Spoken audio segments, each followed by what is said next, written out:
Good morning and welcome to Encounter Church. We are so happy to have you here this morning. We invite you all to stand and join us in worship.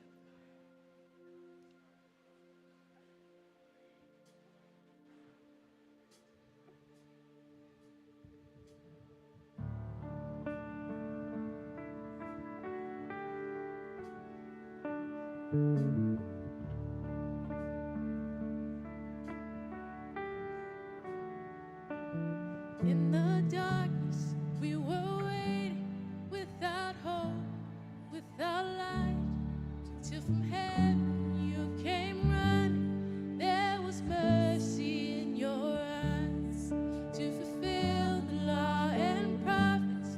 To a virgin came the word from a throne of endless glory to a cradle in the dirt.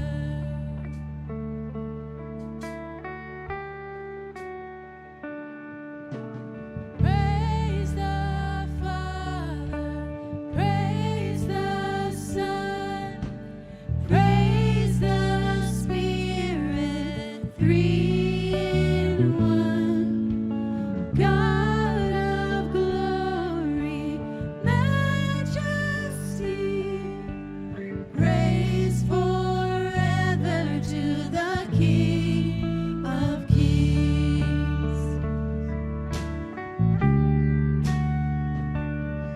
To reveal the kingdom come and to reconcile the lost, to redeem the whole creation. You did not despise the cross, for even in your suffering you saw to the other side, knowing this was our salvation. Jesus, for our sake you died.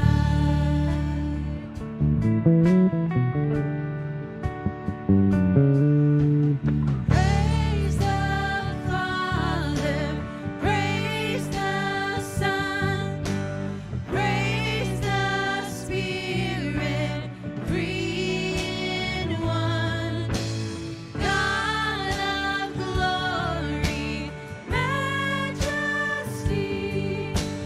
praise forever to the King of Kings.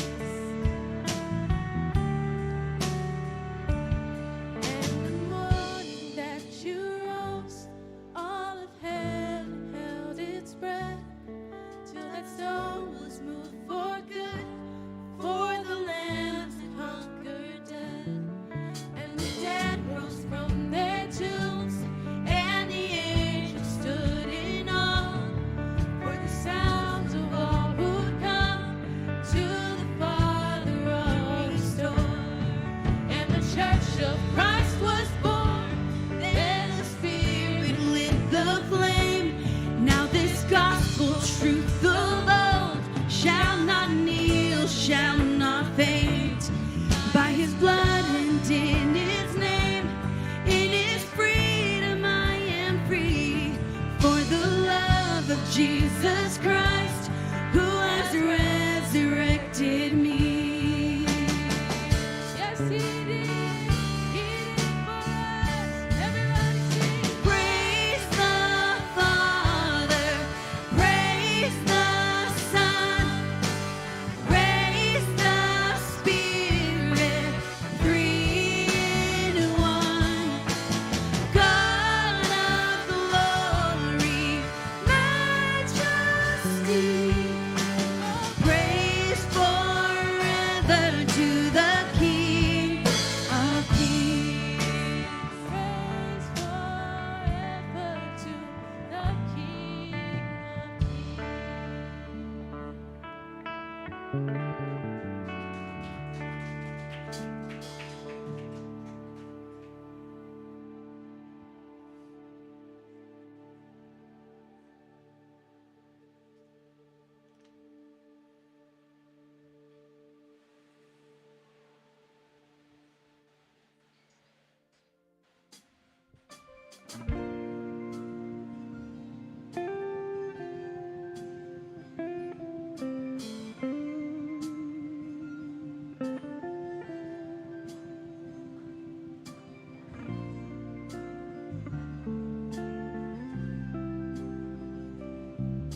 now shines for all to see.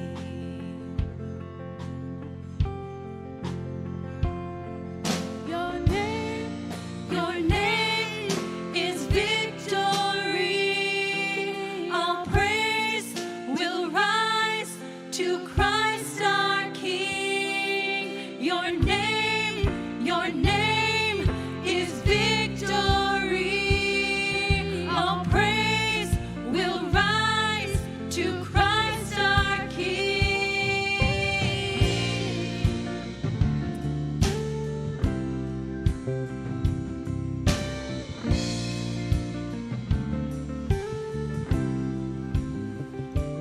Fear that held us now gives way to Him who is our peace.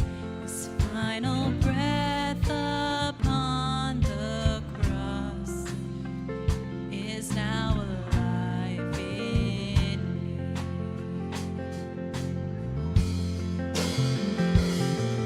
Your name is victory. All praise will rise to Christ our King. Your name is victory. All praise will rise to Christ our King.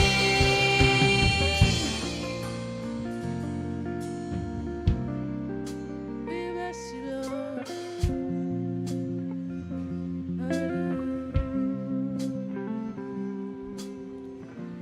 By your Spirit I will rise from the ashes of defeat. The resurrected King is resurrecting me. In your name I come alive to declare your victory. The resurrected King is resurrecting me. By your Spirit I will rise from the ashes of defeat. The resurrected King is resurrecting me. In your name I come alive to declare your victory. The resurrected King is resurrecting me. By your Spirit I will rise from the ashes of defeat.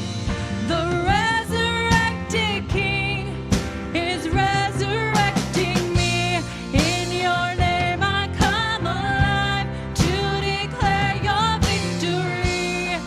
The resurrected King is resurrecting me.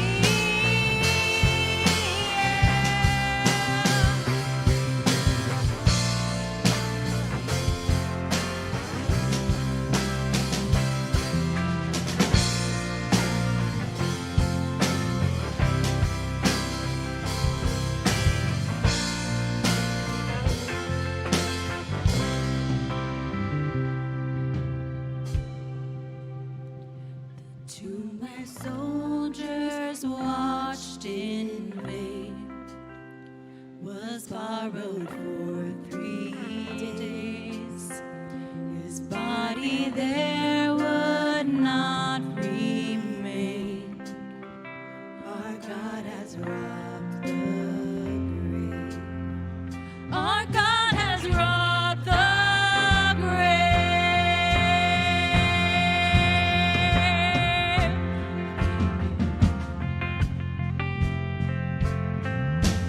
Come on, we sing your name.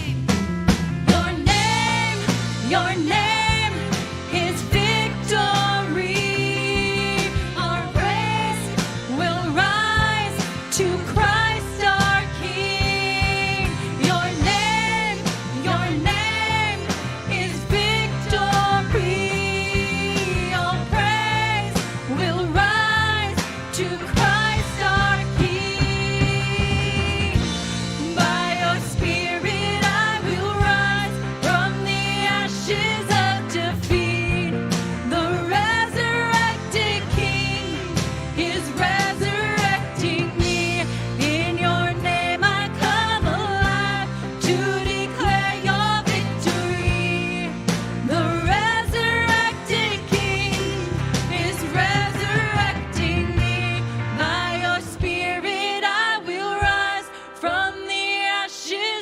defeat. The resurrected King is resurrecting me. In your name I come alive to declare your victory. The resurrected King is resurrecting me. By your Spirit I will rise from the ashes of defeat. The resurrected King is resurrecting me. In your name I come alive to declare your victory. The resurrected King is resurrecting me.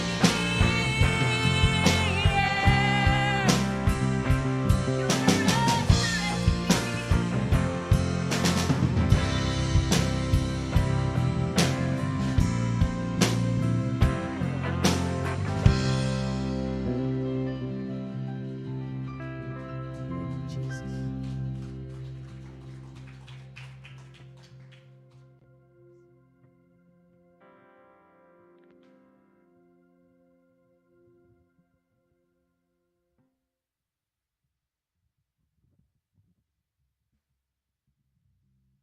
We thank you, Jesus. Holy Spirit, we invite you into this place.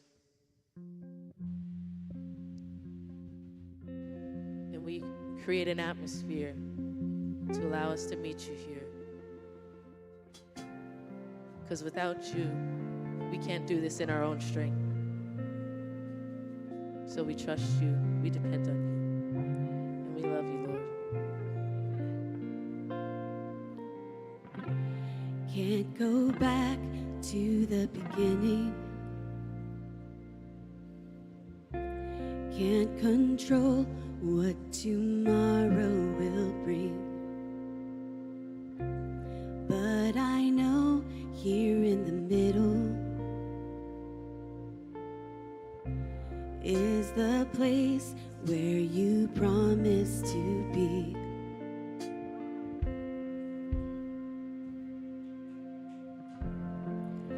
Not enough unless you come. Will you meet me here again? 'Cause all I want is all you are. Will you meet me here again?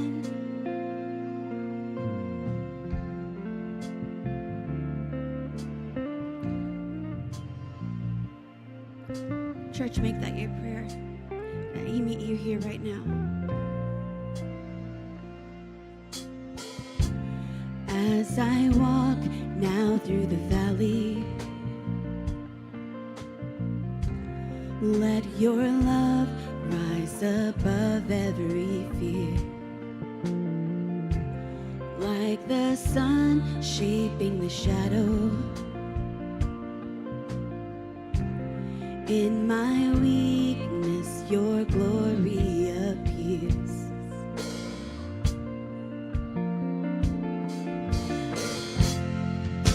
I'm not enough unless you come. Will you meet me here again? 'Cause all I want is all you are. Will you meet me here again? I'm not enough unless you come.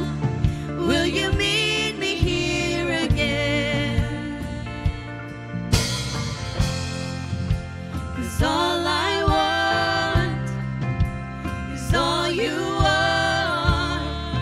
Will you meet me here again?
you meet me here again?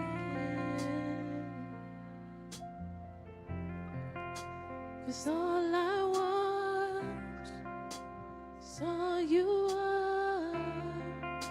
You meet me here again.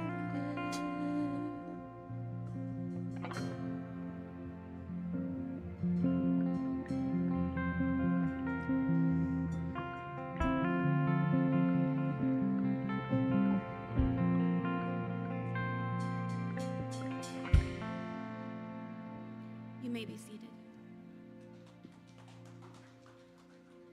Hey, I want to welcome you to Encounter Church. My name is Chris Causey. I'm lead pastor, and I am so excited about this month and this series, and really even in this song, actually in the song that you'll hear after the message today.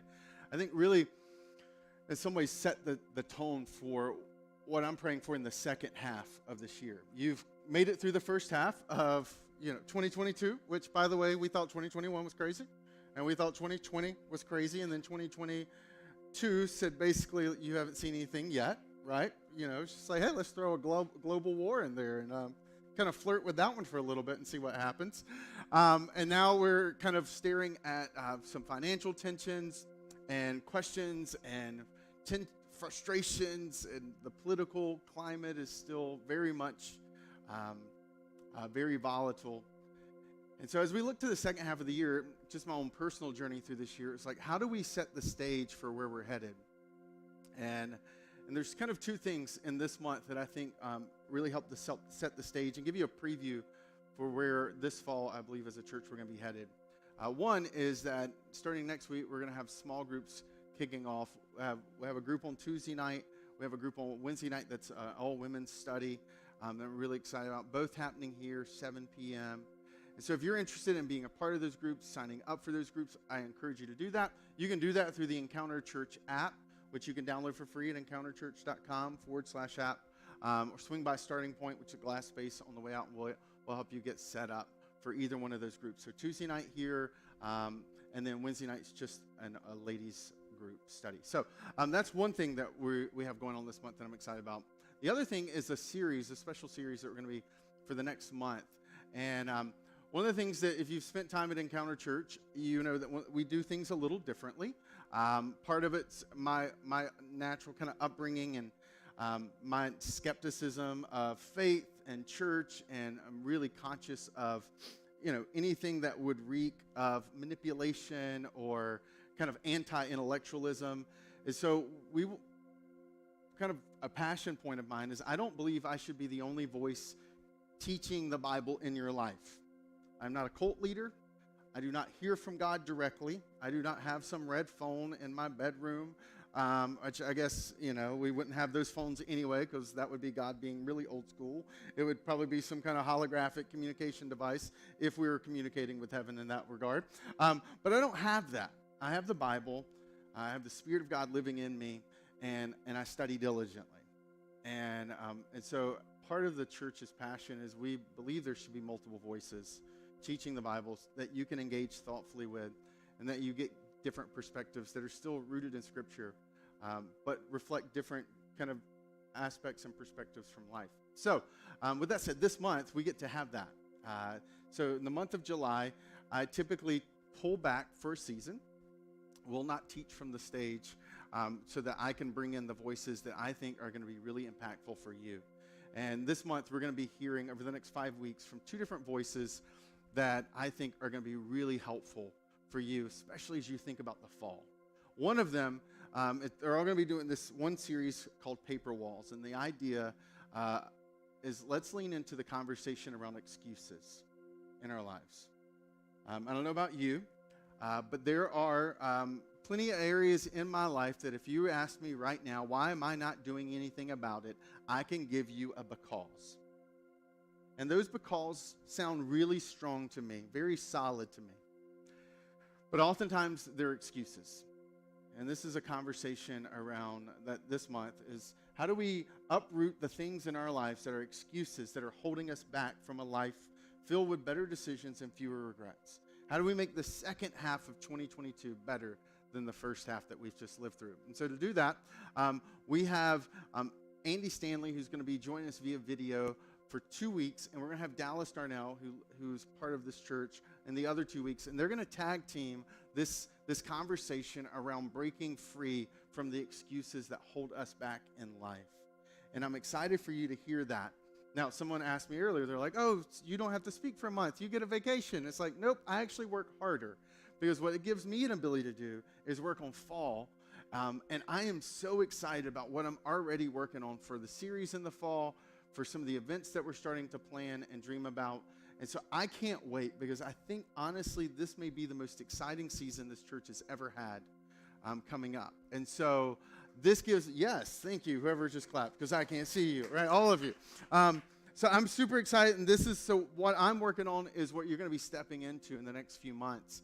And God's already at work in the midst of that. So I hope we all, including myself, lean into this month's conversation around paper walls, and that you and I discover that there are things that do not have to hold us back from lives filled with better decisions, fewer regrets. So today, we're going to hear from Andy, and I hope you enjoy it. So let's jump in.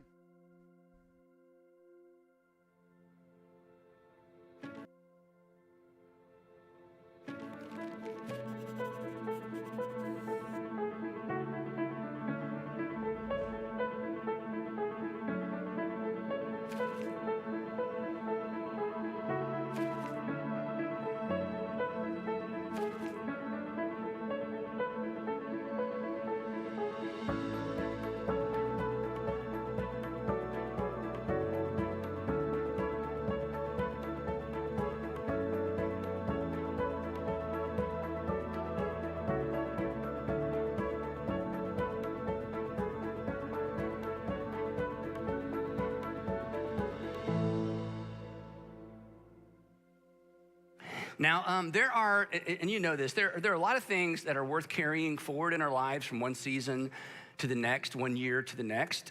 Good friends, good habits. And then there are some things that we should leave behind, things that are not worth carrying from one season to the next, from 1 year to the next. And for the next few weeks, we're going to talk about one of those things, because one of those things that all of us should get in the habit of leaving behind are excuses. Excuses are like paper walls, that from a distance, they look like real obstacles. From a distance, they look impenetrable. From a distance, they look like we really don't have any choice but to do what we're doing or not to do what we're not doing, or to not try or to not try again. In fact, from a distance, an excuse looks like an actual reason. Now, there's a reason I can't throw a 97-mile-an-hour fastball, right? But there is no actual reason for me not to. Well, I'm not sure I know you well enough to finish that sentence, but there's some things that I need to do that, I have reasons for, but if you were to push a little bit, you may discover that my reasons aren't really good reasons. They're really just excuses. So excuses get passed off as reasons, and excuses easily become, in the real world, becauses. Because all of us have some becauses that we habitually hide behind when certain things come up, right? I mean, why don't you? Well, because. Well, why haven't you? Well, because. Why do you just keep on, with that? Well, because. Why don't you start? Because. Why don't you stop? Because. Why don't you just forgive her? Well, because, why did you quit? Why did you stay? Why did you choose to leave? Why don't you just tell him? Why don't you just tell her? Because. We've got becauses, excuses, pass themselves off as reasons. And then in our real world vocabulary, they become becauses, right? There's a fine line. We're going to talk about this for a few weeks. There's actually a fine line between a reason and an excuse. And one always disguises itself as the other. In fact, the way that we talk about or refer to excuses when we're talking about other people actually underscores this. So what do we say when we think somebody's, they're making up excuses? We just say, hey, you are making excuses. In other words, you don't have any real reasons. You're passing these off as reasons we hear because. But the truth is, I see what's going on here. You are making excuses. That is, you are just making things up. Or we say, quit making excuses. You are fabricating things. You are inventing things. Again, and the implication is, these aren't real. You think they're real. You're trying to pass them off as real, but I see what's going on here, right? Implication, you're just making stuff up. You've created in your mind a paper wall, and you're trying to convince me that it's actually a real wall. You've created in your mind a paper wall, and you're trying to pass it off as an actual obstacle. What you're doing is you're dressing up an excuse. You're dressing up an excuse in an attempt to pass it off as a reason. And isn't it true? This is so easy to see in our children. It is so easy to see in our grandchildren. It was so easy for our parents to see in us, right, when we were children living at home. It's pretty easy to see when our employees are doing it, even when a friend is doing it, or a neighbor's doing it, or a boss. Have you ever been in one of those meetings, your boss, your manager calls everybody together, and they start explaining something, and they start giving the reasons, and you're smart, you see right through it. It's like, that's not a reason. You had to come up with a reason because you're busted. You had to come up with a reason because things aren't going well. Those aren't the actual reasons. Those are excuses, and you're disguising your excuses as a reason.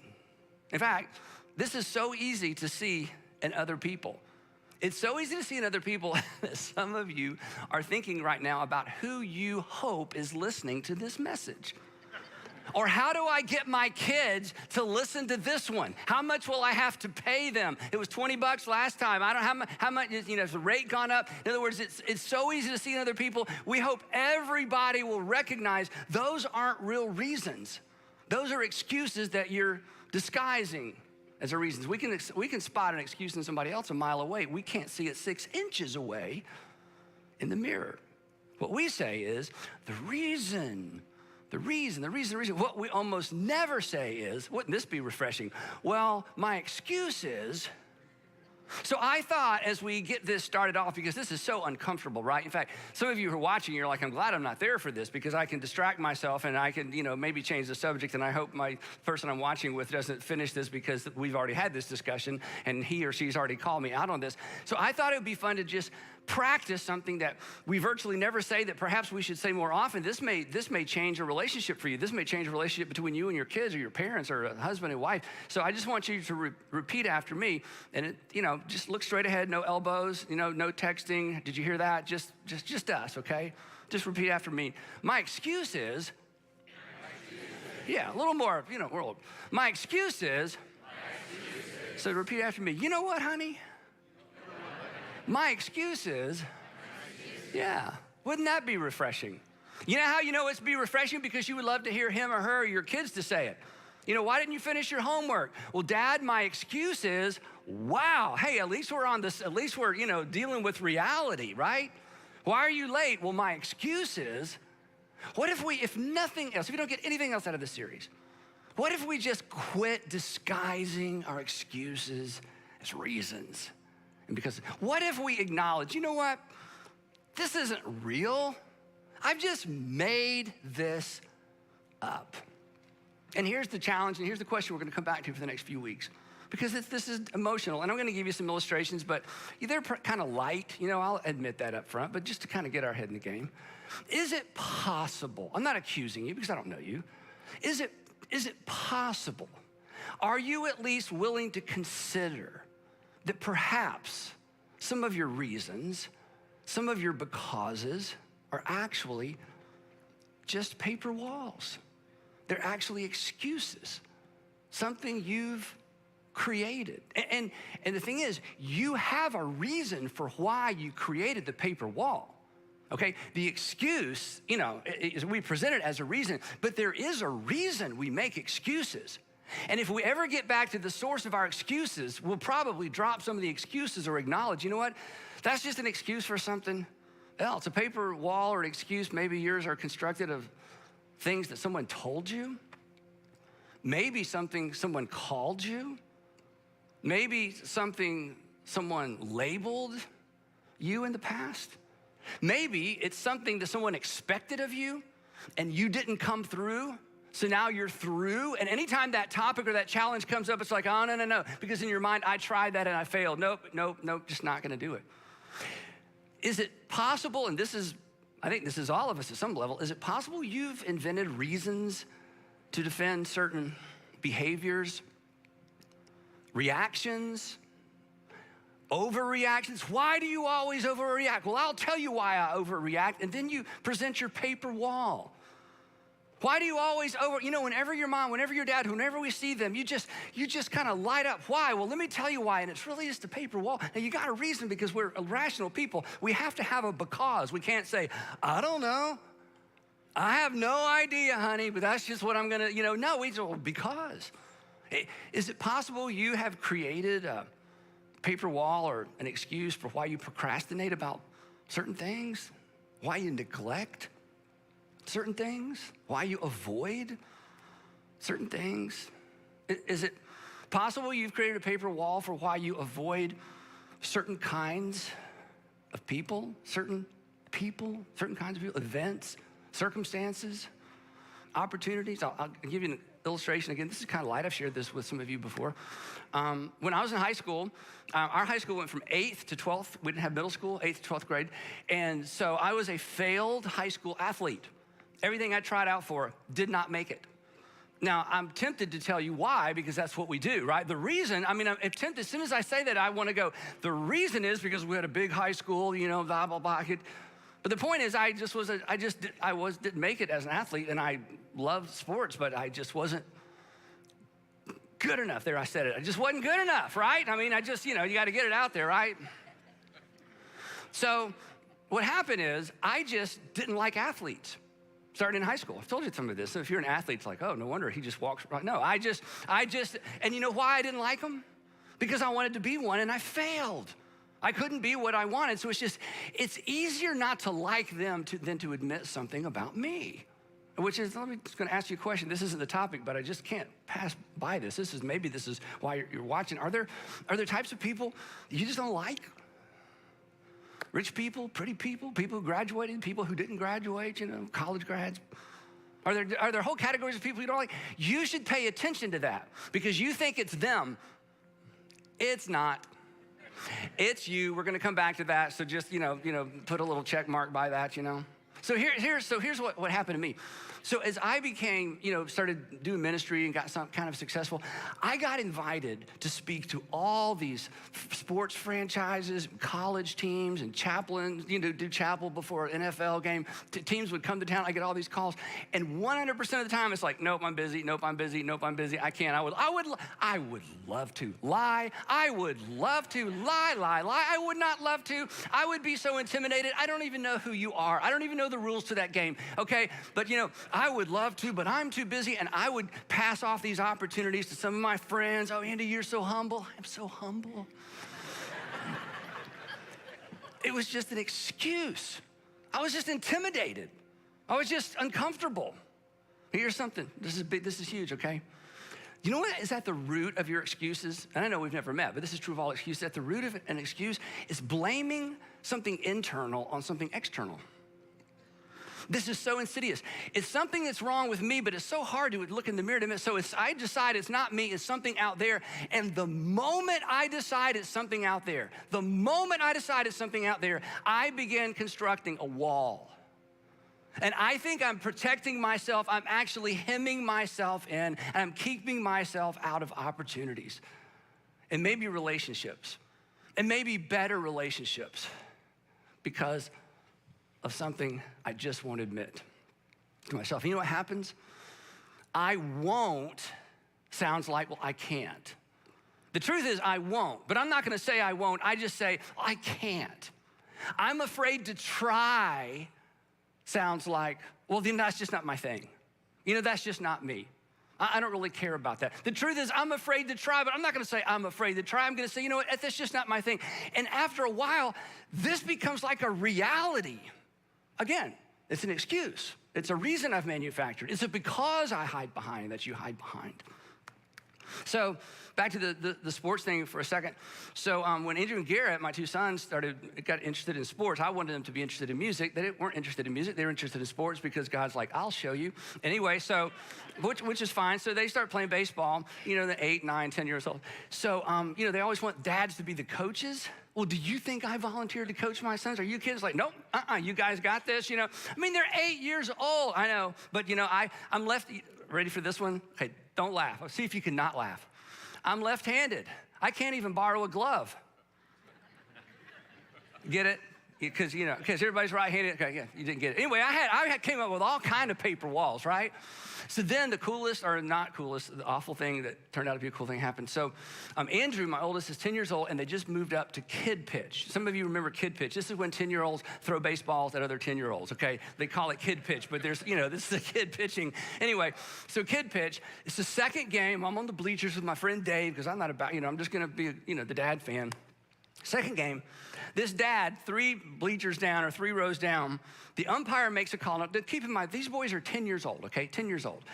And this dad goes berserk. He jumps down. He is standing behind the umpire. His hands are wrapped around the chain link fence, and he is screaming at the umpire.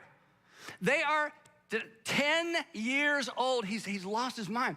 And the umpire turns around and says, okay, and he knew his name. He called him by name because he had done this before. He said, you need to sit down, or I'm going to throw you out of the park. And he's just, he throws his dad out of the park, says, leave the park. He says, we're holding the game, so you leave the park. And he's cussing, and I'm sitting there going, what have we signed our kids up for?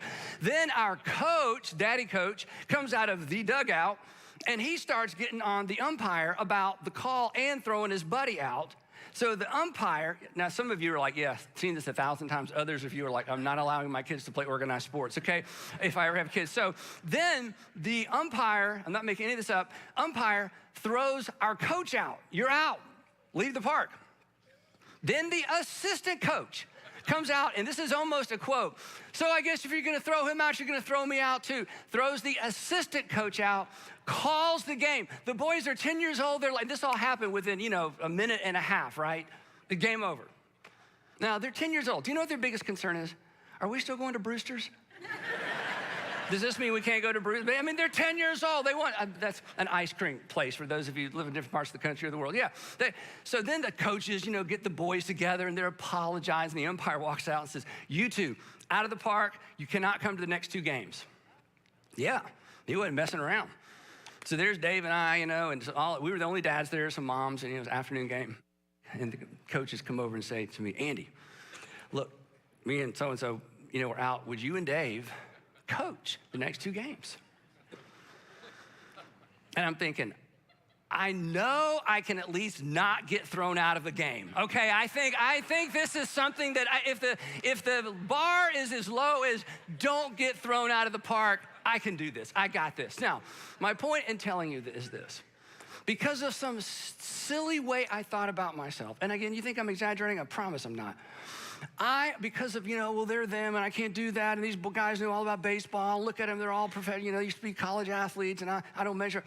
Because of some stupid, honestly, just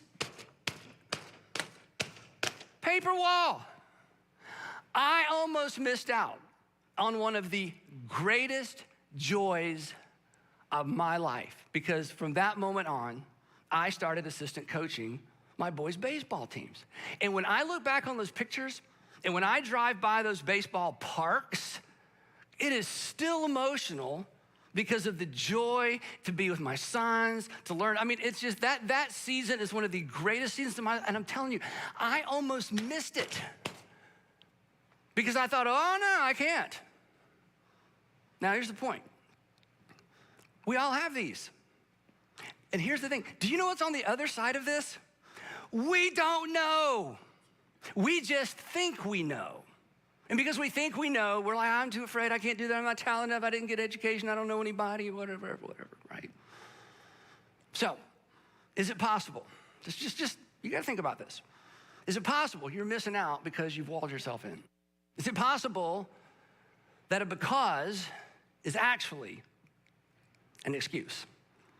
And you don't accept these from your children, you don't accept these from the people that you care about, you don't accept these at work.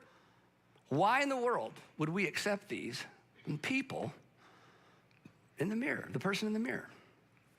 And maybe most importantly, why are we talking about this in church? Here's why. This is so important. There is a relationship between your ability, not your willingness. I want to be clear about this.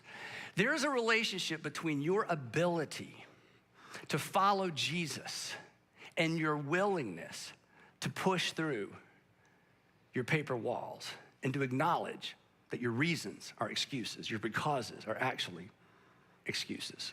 And the reason I say that is because our excuses compete for lordship of our lives. An excuse can become your king.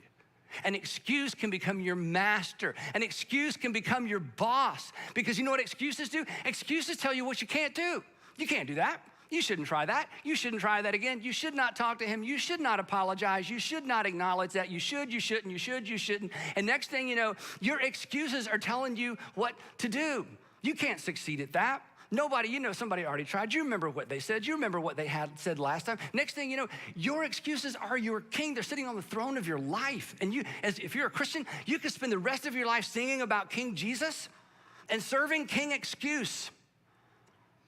Excuses, if you don't like that, the throne analogy, I'll modernize it.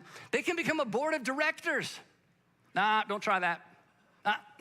Don't talk to him. Don't talk to her. Don't show up for that. Don't go early. Don't let them know you're coming. Don't acknowledge that. Don't admit that. Don't admit you're wrong. Why? Well, because let me tell you what's on the other side of this. So I know the answer to this, so you don't have to answer it out loud.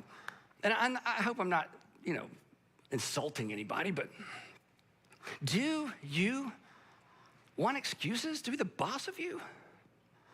I don't.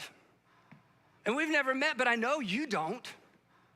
But they will be the boss of us until we acknowledge they're not reasons, they're not real becauses, they're just the becauses and reasons we give. They're just excuses. We're making stuff up. And I want to be fair, there are reasons why we make things up. There's something behind why we make things up. There's something behind why something inside of me causes me to blame something outside of me. But either way, regardless of the reason, regardless of the cause, regardless of the fact that if I heard your story, I would say, oh my goodness, yeah, if that had happened to me, I have all kind of paper walls when it comes to relationships or money or sexuality or any other topic. I mean, I get it. Goodness gracious, right? But in spite of that, you don't want excuses to be the boss of you. You don't want to get to the end of your life and look back and think, good grief, I spent my whole life behind this stupid wall that was nothing other than something I made up based on what somebody told me, something I believed, something I heard, something I read, something I was afraid of.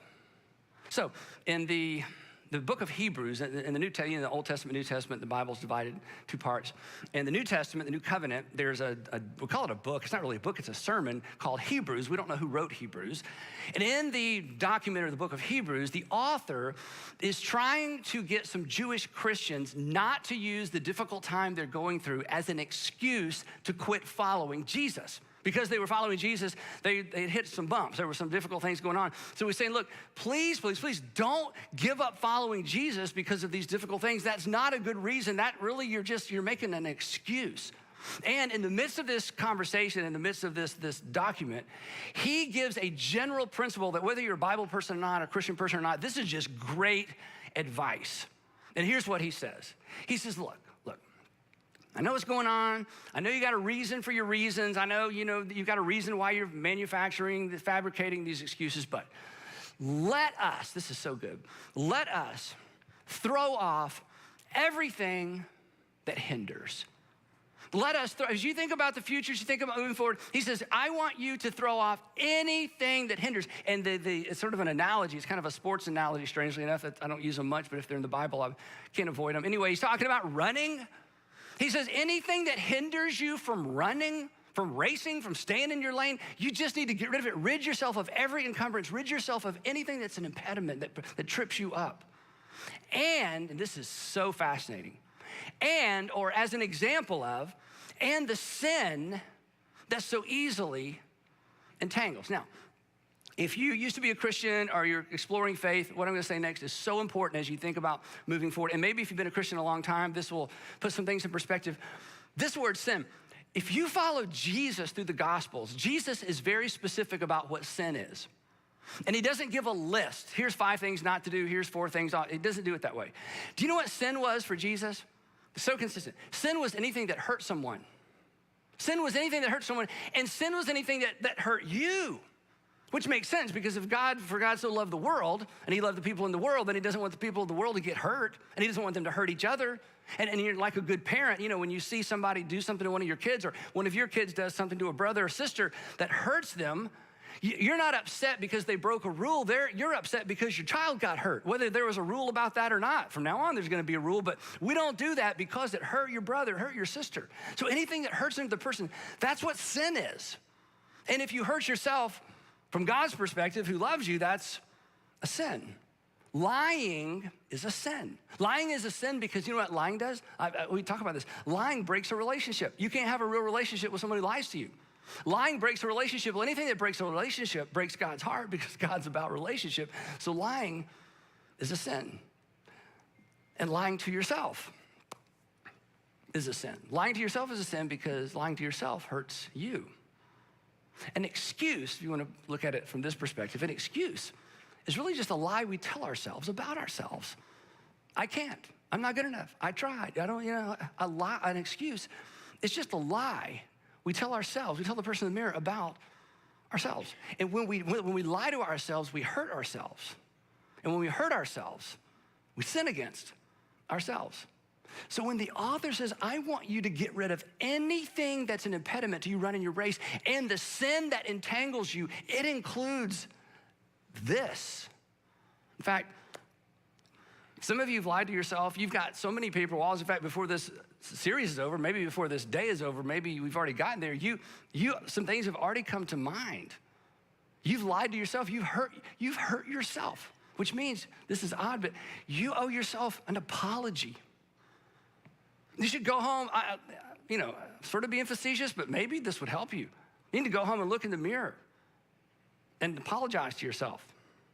You know what, I've been lying to you, Andy, and I've been holding you back. I've been making up things and calling them reasons. They're not reasons. I've got all these becauses, but I've been lying to you. I'm not gonna lie to you anymore. I promise never to do it again. Because those aren't reasons. That's just stuff I made up, and I'm standing here behind it like I can't move forward. And it's because I'm believing something and telling myself something that's just not true. So he says, come on.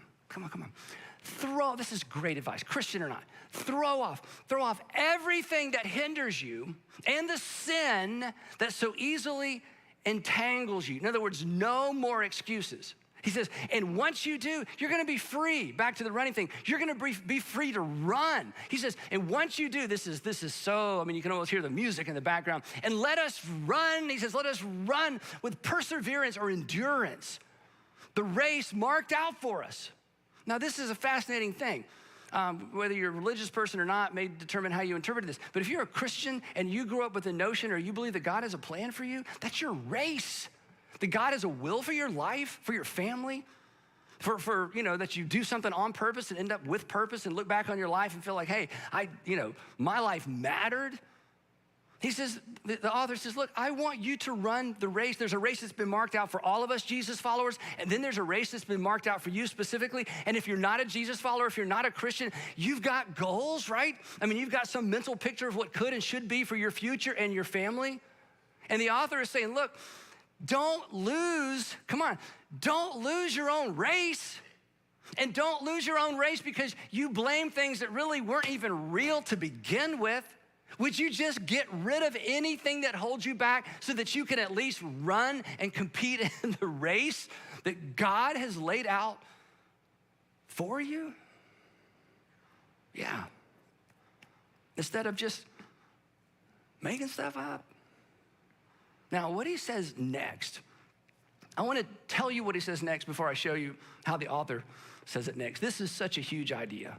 This could be a message in and of itself, but we talk about these kinds of things all the time, so I don't want to just keep going back and back and back. What he says next, and this is so subtle and this is so challenging, He says, you need to quit focusing on yourself. Do what? He says, yeah, you need to quit focusing on yourself. If you live for yourself, you only have yourself to show for yourself, right? Live for yourself. In the end, you only have yourself to show for yourself. Great funerals, you know what a great funeral is? There's so much to celebrate, we run out of time.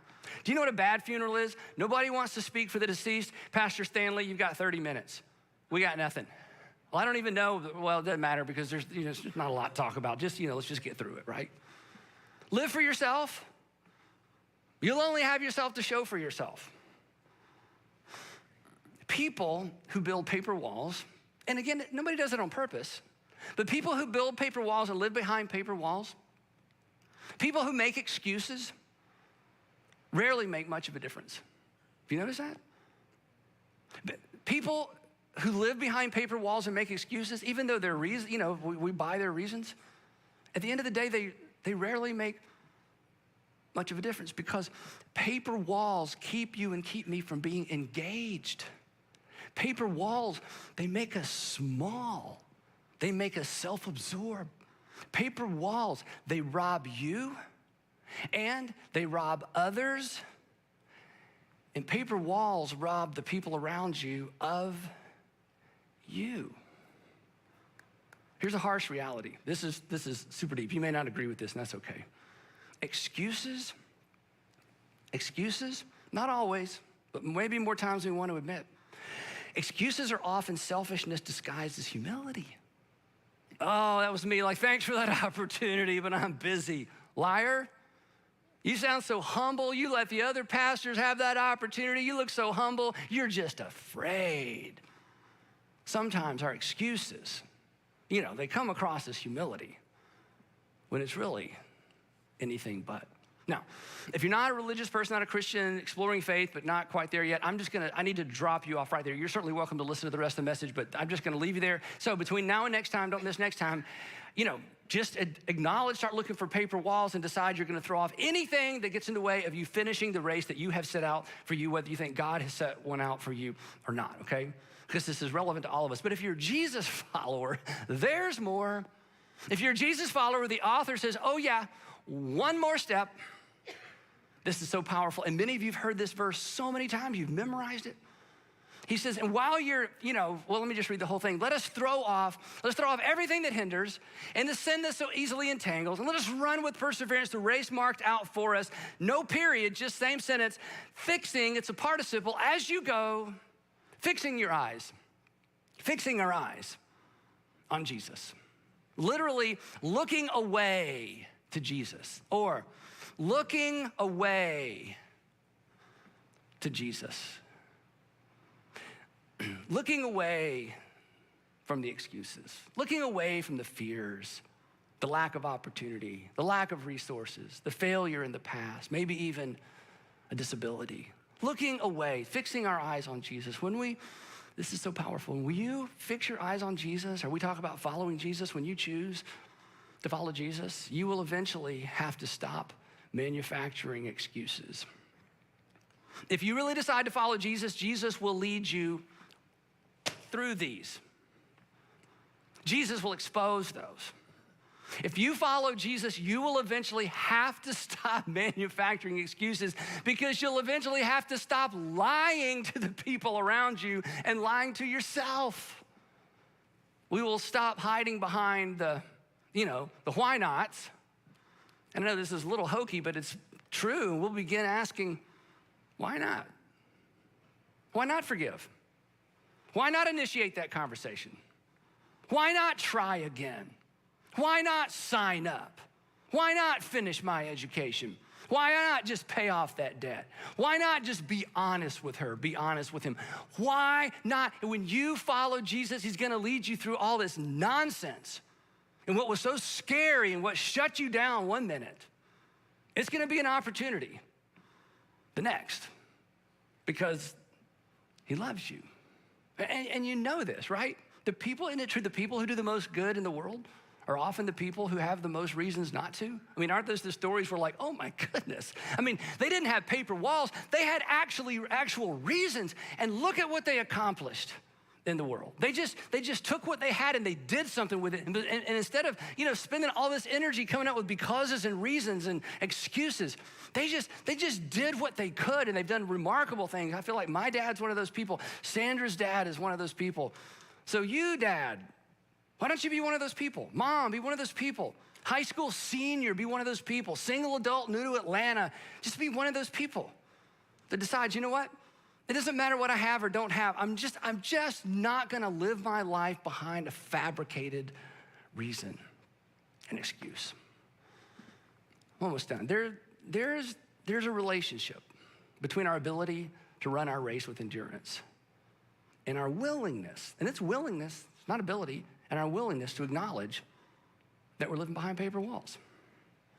There's an undeniable relationship between your ability to become what you want to become and to fulfill your potential, whether it's spiritual or not. There's a relationship between that and your willingness to acknowledge excuses for what they are. And then for those of us who are Jesus followers, there's a relationship between our ability, not our willingness, our ability to follow Jesus, and our willingness to acknowledge an excuse for what it really is, something that hinders us. So, whether you're a religious person or not, Christian or not, here's what we can all agree on. We all need to shut down the excuse factory. We all need to get in the habit of saying, well, okay, my excuse is, well, because, my excuse is, well, I've never been, well, my excuse up until now has been, because they just weigh you down, they hold you back, they rob you of potential, and you know what? They make you small. They make us small. They make us self-centered. And we pass it off or try to pass it off as humility. Some things are worth carrying forward season to season. Some things are worth carrying forward year to year. Excuses are not one of those things. They need to be left behind. And if you choose to leave them behind, you'll be better off.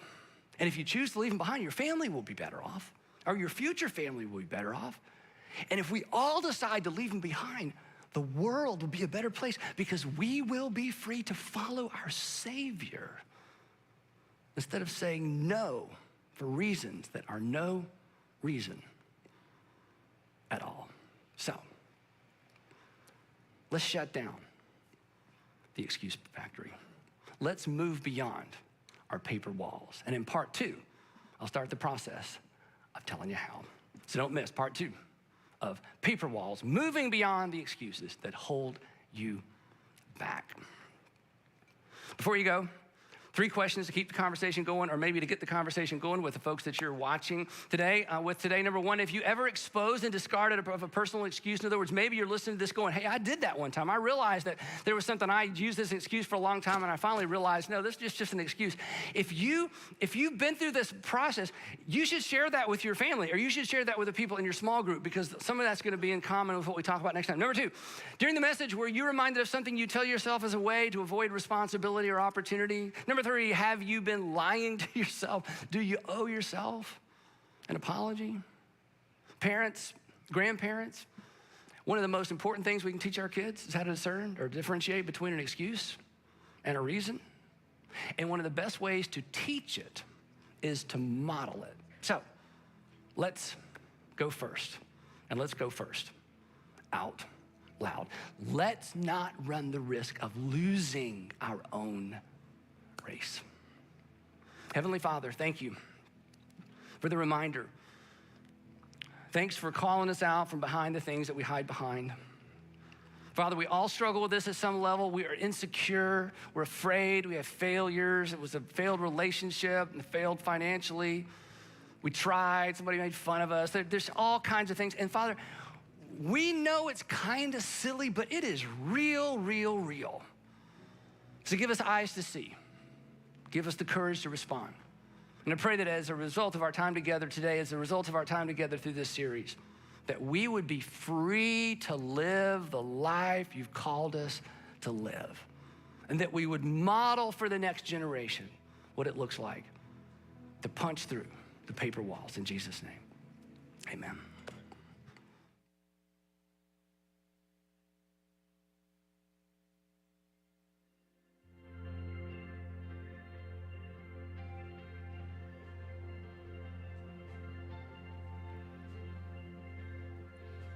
You can stand and join us. Why did I waste so much time worrying? You've had a plan all along. I'm listening. You've made a way out of deserts and rivers just yesterday. So today, if I hear you speak, I don't need an explanation. If I don't need the destination. If what's promised I never see, I'm still walking with you. You're still walking with me.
Yes, he will.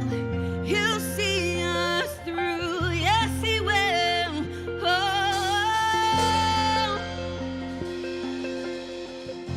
never alone in the battle. He'll see us through. Never alone in the fire. He'll see us through. Never alone in the desert. He'll see us through. Yes, he will. He'll see us through. Yes, he will. He'll see us through. Never alone in the water. He'll see Come on, church. us through. Never alone in depression. He'll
God has made a way through everything that you've been through, and He's continuing to make a way. If you can sing with us, you made a way. You made a way out of deserts and rivers. You made a way out of bondage and darkness. You made a way out of deserts and rivers. You made a way out of bondage. You're making a way. You're making a way out of deserts and rivers. You're making a way out of bondage and darkness. You're making a way out of deserts and rivers. You're making a way. You're making a way. And if I know one thing, our God is a deliverer. If I know one thing, our God is gonna see us through. If I know one thing, our God is a deliverer. If I know one thing, our God is gonna see us. He'll see us through.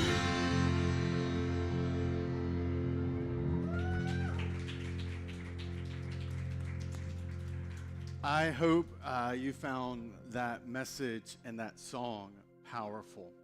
And just as a reminder, no matter what you're walking through, there's a God who is walking through it with you. And that He is still in the business of making a way and breaking through the walls that get in the way of us following Him along the way. And so I want to thank you for being here today. Thank you for leaning in and engaging. And I'm so excited for the rest of this month. Next week, Dallas is going to be with us to kind of continue this conversation, and Andy will be back the following week. And I think that by the end of this series, you and I will have a whole new perspective of what life could look like with us. If you're new, I'd love to meet you. I have a gift for you on the way out. You can just stop by Starting Point so I can give you that. And remember, there are small groups going to be starting this coming week. So if you're interested in signing those, you can do that through the app, through the email that we sent out this week, or just by stopping by on the way out. So thank you so much for being here today. I hope you have a wonderful week. God bless you, and we'll see you back here next week. Woo!